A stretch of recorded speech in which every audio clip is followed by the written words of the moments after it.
हाँ और भी चाहिए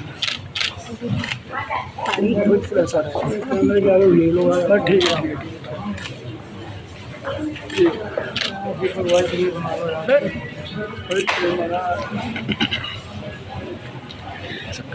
जी। हिंदू जो रीति रिवाज है, मतलब जो फाइट कर रहे हैं तमिल माइनॉरिटीज़ के लिए, जो श्रीलंका गवर्नमेंट ने जो कुछ भी किया हुआ है, एक लंबे समय से वो सफ़र कर रहे हैं, 14 साल से अभी तक कोई न्याय नहीं मिल पाया, क्या आप लोगों का क्या कहना चाहेंगे? न्याय तो देखिए राजनीतिक बात है, हम तो धार्मिक लोग हैं, न्याय के ऊपर तो चर्चा नहीं करते हैं। हम तो ये जानते हैं कि जो गलत करेगा उसको गलत का फल मिलेगा।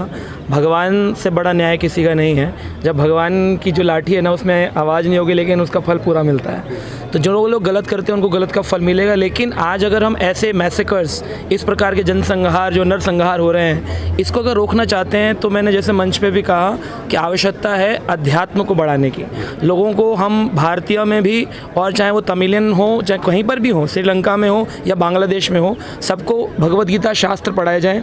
हिंदू सभ्यता क्या है, सनातन रीति रिवाज क्या है, हमारे परिधान क्या है, हमारे घर परिवार के अंदर भगवान के केंद्र होते थे, भजन होते थे, शास्त्र पढ़े जाते थे, वेद पुराणों के अध्ययन होते थे। ज़्यादा पुरानी बात नहीं, 3 पीढ़ी पीछे जाएंगे तो आपको भी अपनी दादी नानी पढ़ेंगे, रामायण पढ़ते और गीता पढ़ते नजर आएंगे। लेकिन अचानक से जो रिवॉल्यूशन आया है कि हम इतने एडवांस, इतने संस्कृति से विहीन हो गए हैं, इतना विदेशी परिधान पहन लिया है कि हम अब देखना भी नहीं चाहते। और जो शास्त्र पढ़ता है उसे पिछवाड़ा बोलते हैं, ये तो पिछड़ा हुआ है, तो गीता पढ़ रहा है, आज के एडवांस ज़माने का नहीं है। लेकिन इस्कॉन जहाँ मैं रिप्रेजेंट करता हूँ वह इस बात को प्रमाण करती है कि आज हम एडवांस ज़माने के लोगों को पुनः भागवत और भगवद गीता जैसे पुराने हमारे वैदिक शास्त्रों की पुनर्जागृति कर रहे हैं। इसीलिए आज पूरे विश्व के लोग, खाली श्रीलंका की बात नहीं है, पूरे विश्व में आप ऑस्ट्रेलिया, अमेरिका कहीं भी जाएंगे वहाँ पर आपको भारतीय परिधान पहने लोग हरे कृष्ण मंत्र करते हुए मिलेंगे, केवल इस्कॉन के कारण। तो अगर इस्कॉन जैसी संस्था को सपोर्ट मिले, इस्कॉन जैसे इसे आज जो हमने ये युवा मंच आए हैं, यहाँ पर सारे लोग आए, श्रीलंका हिंदू के लिए बात हो रही है, तमिलियन हिंदू के लिए जो बात हो रही है,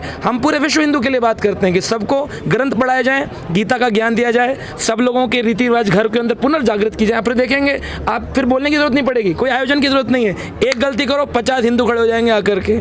एक मुसलमान के साथ कुछ गलती होती, कितने मुसलमान खड़े होते हैं। एक टीवी में कुछ चीज़ दिखाते हैं कि नहीं, लेकिन हमारे हिंदुओं को पिक्चरों के अंदर नेगेटिव दिखाया जा रहा है, फिर भी लोग टीवी देख रहे हैं, पिक्चर देख रहे हैं, हंस रहे हैं। हम कुछ करते ही नहीं है क्योंकि हमारा जो है ना धर्म ज्ञान खत्म हो चुका है। इसलिए बहुत ज़रूरी है, जैसे मुसलमान लोग कुरान पढ़ाते हैं, क्रिश्चियन लोग बाइबल पढ़ाते हैं, सनातनी धर्म में लोगों को गीता भागवत अपने घर में रखनी चाहिए, अपने बच्चों को पढ़ानी चाहिए, इसी प्रकार से इसकी रक्षा। इससे अत्याचार कम हो जाएंगे जो बहुत घट रही हैं? बिल्कुल अत्याचार कम होंगे। जब हमारे इस्कॉन के फाउंडर शिला प्रभुपाद जब अमेरिका पहुंचे तो वहाँ पर लोग नशा पान करते थे, LSD पीते थे। वहाँ की सरकारें अमेरिका, न्यूयॉर्क की संभाल नहीं पा रही थी, लेकिन शिला प्रभुपाद जी ने कहा केवल भगवान के हरिनाम कीर्तन से लोगों के हृदय को शुद्ध कर सकते हैं। अभी हम हरियाणा में एक जगह कार्यक्रम करने गए थे, वहाँ पर DCP हैं सिरसा के, उन्होंने कहा जेल के अंदर नशा करने वाले लोगों के लिए आप सत्संग करिए। मैंने 3 दिन का सत्संग किया, 1200 कैदियों में से 300 कैदियों ने भगवान का नाम जपना और गीता पढ़ना शुरू कर दिया और प्रण के आज से कभी नशा नहीं करेंगे। अगर इस प्रकार से हरिनाम संकीर्तन के आयोजन पूरे विश्व में किए जाएं, आप देखेंगे कि पूरा हिंदू समाज एकत्रित हो जाएगा।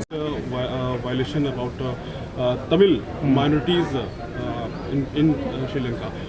You are here, you are fighting for a long time. What do you want to say about it? Sir, our fighting is still continuing and we are expecting help from the Government of India. Government of India under the Prime Minister leadership, now things are coming under control. People still they are striving hard and Government of India helping a lot, and I want the Tamil Nadu government also to see to that and to help the people well. Okay, so many people are suffering till date today, but no human rights violation of them. Nobody are helping. If we talk about India government and Sri Lanka government, so what do you want about it? So we Tamil people, leaders, everybody are taking this issue to the Government of India, and we request the Government of India to raise this issue in the United Nations. And let the United Nations take a stern action against the government of Sri Lanka. For that we are putting our effort continuously, and I hope our Prime Minister will do the needful. What are you expecting India government? The India government should support this. Not, I won't say Tamil Hindus, Hindus. It's a Hindu problem, not Tamil Hindus. It is a Hindus problem. So Prime Minister have to take these issues to the United Nations and seek his intervention to the Sri Lankan government to advise them to take care of the Hindus properly there. And Hindu Struggling Committee is a programming organizing here in the Constitutional Club of India. And what is the next step for that? Sir, we want to go there to see the people, what are the other helps they want educationally and for the growth and development, what type of help they need, that we are going to find it out. After assessing all those things, we will be talking with the Government of India and the Government of Tamil Nadu, and furthermore assistance will be extended to the Hindus there in Sri Lanka. खबरें आ रही हैं कि मंदिरों के साथ हिंदू प्रतीकों के साथ छेड़छाड़ हो रही है श्रीलंका में, उस पर क्या कहेंगे आप? देखिए, श्रीलंका जो है वो श्रीलंका सरकार दोगली नीति अपना रही है। भारत सरकार के इतनी मदद, आर्थिक मदद देने के बावजूद श्रीलंका सरकार जो है सिंगली समुदाय के साथ मिलके जो वहाँ के तमिल हिंदू हैं उन पर अत्याचार कर रही, उनके सारे अधिकार छीन लिए गए, उनके व्यवसाय बंद कर दिए गए, यहाँ तक कि कॉलेज और जो यूनिवर्सिटी में जो स्टूडेंट्स होते हैं उनके अस्तित्व का वहाँ पे मजाक बनाया जाता है। तो हम श्रीलंका सरकार से मांग कर रहे हैं और इवन भारत सरकार को भी हम ये बोल रहे हैं कि आप श्रीलंका सरकार के जो प्रेसिडेंट हैं उन रनिल विक्रमसिंघे, उनसे तुरंत बातचीत करके तुरंत इस समस्या का समाधान निकाला जाए और जो बौद्ध भिक्षुओं के जो मंत्रालय बनाए गए हैं उनकी भलाई के लिए, वो हिंदुओं के लिए भी वहाँ उनकी भलाई के लिए मंत्रालय बनाया जाए ताकि वहाँ के हिंदू अत्याचार से मुक्त हो और सुरक्षित हो। मुरली वक्कल की बात हो रही है, एक जो पट्टी थी जहाँ पर के वॉर क्राइम हुआ था, जैसा आप लोगों के जरिए हमें पता लगा, स्पीच में भी लोगों ने बोला किस तरह लोगों को बोला गया कि ये सेफ जोन है, यहाँ आ जाइए, और उसके बाद वहाँ पर टैंकों से, तोप से, हर तरह के हथियारों से सेना ने जिस तरीके से उनका नरसंहार किया, उसकी भी आज आपने उसको भी याद किया। उस विषय पे आगे क्या कहाँ ले जाएंगे उसको, क्योंकि बहुत जगह यूएन में ले जाएंगे, कहीं ले जाएंगे, कुछ प्रोग्राम है आप लोगों का?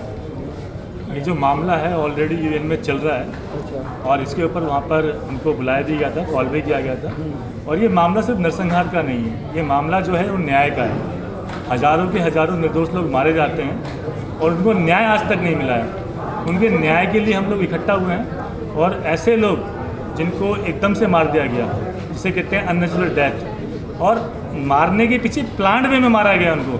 पहले उनको बुलाया गया, एक स्ट्रिप पे इकट्ठा किया गया और स्टेट के द्वारा मारा गया। आतंकवादियों ने नहीं मारा उनको मारा गया है श्रीलंका की आर्मी के द्वारा। तो ये बहुत सोचने का विषय है। ये प्लांट वे में जब लाखों लोगों का नरसंहार कर दिया जाता है तो सरकार सोई रहती है। जो हमारे पड़ोसी मुल्क है वो आवाज़ नहीं उठाते, तो उनके न्याय के लिए किसी को तो आवाज़ उठानी पड़ेगी। सरकार से क्या मांगे हैं आपकी? सरकार से क्या मांग? सरकार से मांगे हैं कि वहाँ पे जो है बौद्ध भिक्षुओं का जो मंत्रालय बनाया गया है ताकि हिंदुओं के लिए भी बनाया जाए, ताकि पहले था हालांकि वहाँ पे, लेकिन निष्क्रिय कर दिया गया है अब, क्योंकि वो सिंगलीकरण करना चाहते हैं, सिंगलियों का प्रभुत्व वहाँ पे स्थापित करना चाहते हैं।